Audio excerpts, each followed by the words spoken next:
Bonjour à toutes et à tous, et également à ceux qui sont loin de chez eux.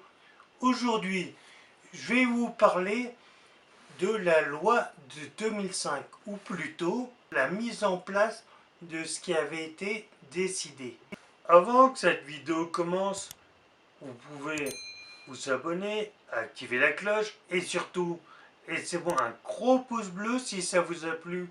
Allez, ça commence. Il a été décidé principalement 4 choses.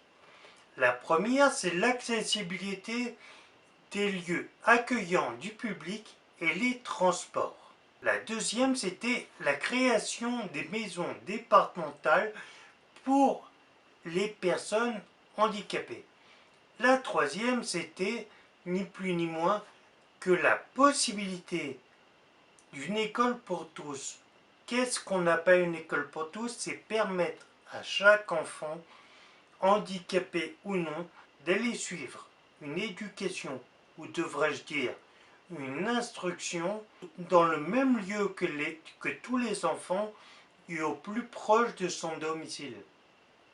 La quatrième était de réaffirmer l'emploi de 6% de la masse salariale en tant que travailleurs handicapés au sein des entreprises ayant un effectif de plus de 20 salariés et un renforcement des sanctions.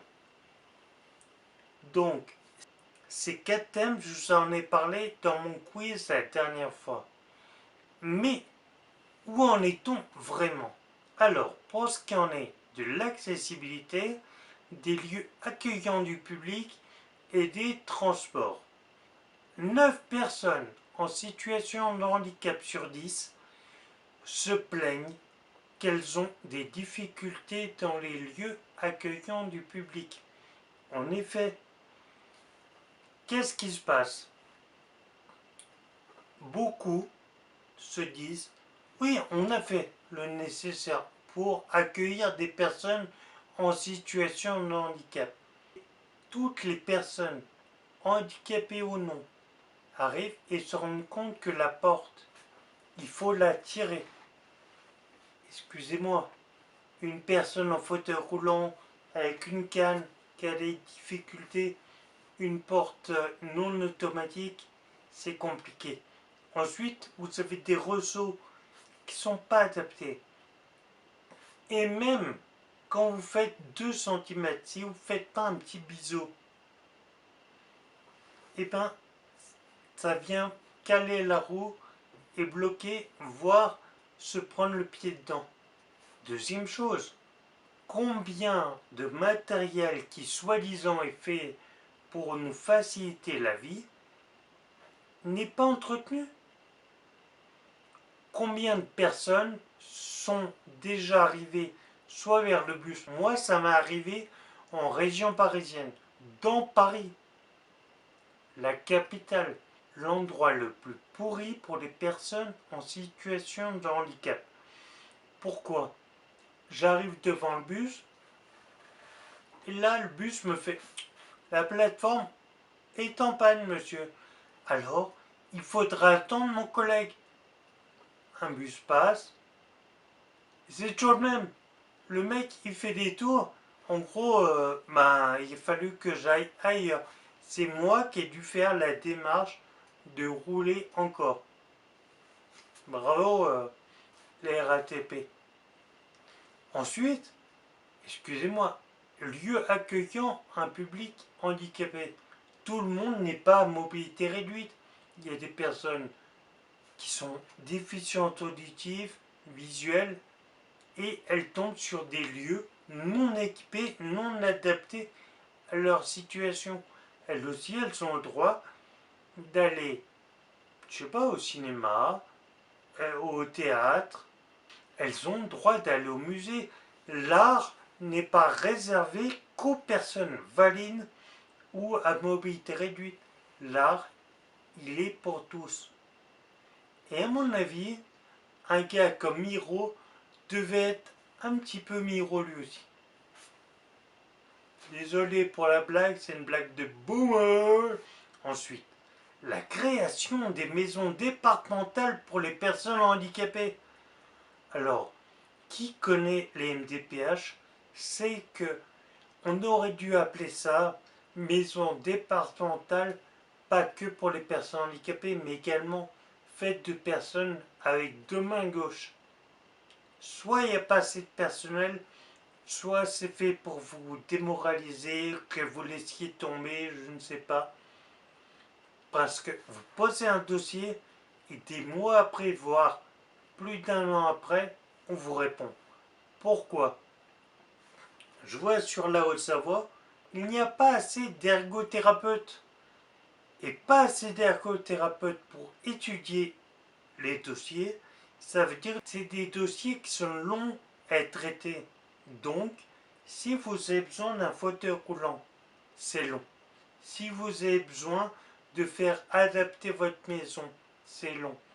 Et là, attention à vous, si vous engagez les travaux avant d'avoir fait votre dossier MDPH, comment dire, je vous mets une petite icône là pour vous dire ce qui va vous arriver.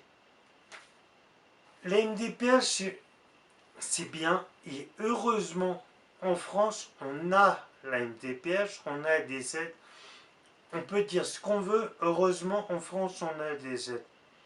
Mais il est vrai que le parcours pour obtenir ces aides est très long, très difficile. Ensuite, il y avait le droit à une scolarité dans un lieu commun pour tous, que vous soyez handicapé ou non. Les enfants, ou vous qui êtes adolescent, jeune adulte, voire qui voulez reprendre des études, vous avez le droit à une scolarité, votre enfant a le droit à une scolarité dans un lieu commun et au plus proche de votre domicile.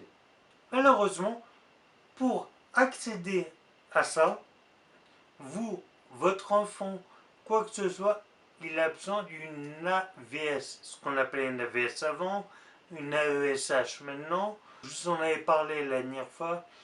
L'assistante en vie scolaire, votre enfant y a droit. Vous, jeune adolescent, vous y avez droit. Jeune adulte, vous y avez droit. Le problème, il faut trouver quelqu'un qui soit d'un adapté à votre handicap. Et oui, parce que la personne qui s'occupe d'un enfant à mobilité réduite aura peut-être du mal à s'occuper d'un enfant qui est autiste ou encore qui est déficient visuel ou auditif. Chacun a ses spécificités. Les handicaps sont tellement variés que le problème, il faut trouver quelqu'un. Et puis n'attendez pas tout de l'État. N'attendez pas tout de l'éducation nationale. Non. Ils vont vous aider, mais si vous pouvez être derrière pour monter les dossiers et surtout suivre, pousser au derrière, comme certains diraient, pousser au cul, ça va y aller. Titre. Donc, on a le droit à une vie scolaire, oui, et ça fait du bien à tous. Un enfant autiste, trisomique, ou même à mobilité réduite, ce n'est pas un retard apporté à la classe, mais cela va permettre aux enfants d'avoir une notion de handicap et d'être plus ouverts, plus au fait et être un peu plus tolérants, ce que certains adultes ne sont pas. Et puis, quand tout à l'heure je vous parlais de l'accessibilité, peut-être que ces enfants comprendront que se mettre sur une place handicapée, même pour 5 minutes, c'est une bêtise. Se garer ou mettre son vélo sur le trottoir, faut pas le faire. Faut laisser la place pour les usagers des trottoirs. Et enfin, la quatrième chose, c'était la réaffirmation de l'obligation d'emploi des personnes en situation de handicap, 6% lorsque vous avez un effectif dans l'entreprise qui soit supérieur à 20 salariés et une augmentation des pénalités si les entreprises ne jouent pas le jeu. Alors on va être honnête, les entreprises ne jouent pas le jeu et elles joueront pas le jeu. Pourquoi? Parce que les entreprises n'ont pas, d'une, elles ne connaissent pas le monde de l'handicap pour certaines. Deux, elles se disent, on n'a qu'à les mettre dans des ESAT. Et trois, on préfère payer. Les entreprises préfèrent payer. Soit des amendes, soit elles contournent, comme je vous l'ai expliqué la dernière fois, la loi en n'employant pas des personnes en situation de handicap, mais en se disant, attendez, ce que je vais faire, mes espaces verts, je prends une entreprise qui, elle, emploie des personnes en situation de handicap. Donc, en Haute-Savoie, on a nous aussi. Il y a la ferme de Chauzel, je crois qu'il le fait aussi. Donc, ces entreprises vont se dire, ben voilà, on donne des heures de boulot à des personnes et on ne les a pas chez nous. On achète des consommables faits dans des structures employant des personnes handicapées, mais nous, on ne les a pas chez nous. Donc, comme cela, elle contourne la loi de 2005 en prenant des personnes handicapées indirectement, mais pas chez elles. L'accessibilité des locaux, ils s'en foutent. Donc, pas de WC handicapé, pas d'entrée adaptée, etc. Et d'où une chose, nous sommes en 2020. 2020, soit 5 ans après la date limite. 15 ans après, rien n'est encore au top. Et je vous rassure, c'est pas prêt d'être au top. J'ai discuté dernièrement avec une personne qui avait des responsabilités politiques de haut vol,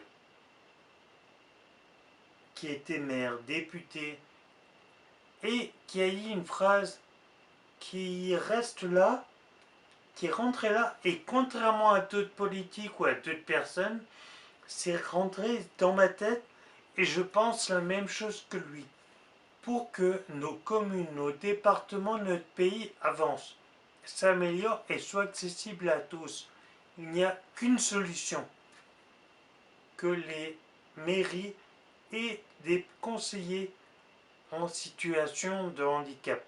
Et également que les personnes qui habitent ces communes, qui ont un handicap, aillent voir leur maire, aillent voir leur conseiller et leur disent, ben voilà, à tel endroit, ça c'est pas nickel, ça c'est pas adapté.